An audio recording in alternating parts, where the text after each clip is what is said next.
avec le mode professionnel, on a accès à davantage de réglages que le mode automatique, et je vais vous présenter ici les fonctions spécifiques à ce mode pro. Et concernant les explications, les fonctions et réglages qui seront en commun avec le mode de prise de vue automatique, je n'y reviens pas, ça a déjà été abordé dans une autre vidéo sur le mode automatique. Alors, ce qu'on a ici de spécifique au mode pro, ce sont ces réglages, et on va jeter un petit œil à tout ça dans l'ordre. Déjà, tout à gauche, on a l'exposition, qui permet d'ajuster la photo pour qu'elle soit plus sombre, soit plus claire. Juste à côté, on a les secondes, le temps de pause donc.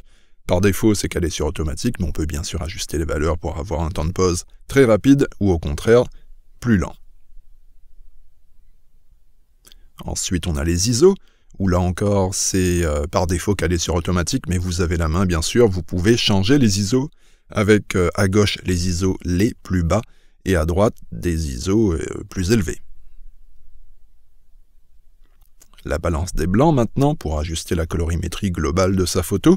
On a plusieurs réglages possibles, une balance des blancs automatique, 2 pré-réglages pour les lumières artificielles, ensuite les classiques pré-réglages, lumière du jour et nuageux, et enfin on a le mode personnalisé pour ajuster la balance des blancs se servant d'une surface neutre. Généralement on utilise pour ça une petite carte spécifique de couleur grise, c'est l'idéal pour de meilleurs résultats, mais une feuille de papier, ça marche pas mal aussi.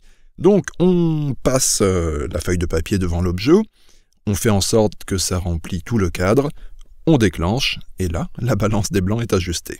Après, franchement, on peut largement se contenter de la balance des blancs automatique, ça fonctionne très bien, le rendu des couleurs est généralement très bon.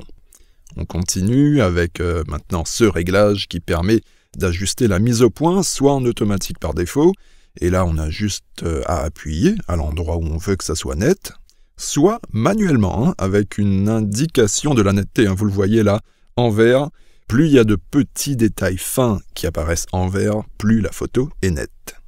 Et ça marche plutôt pas mal comme technique de mise au point manuelle, mais là encore, franchement, sur un téléphone, la mise au point automatique fonctionne super bien, donc je vais remettre tout ça en automatique.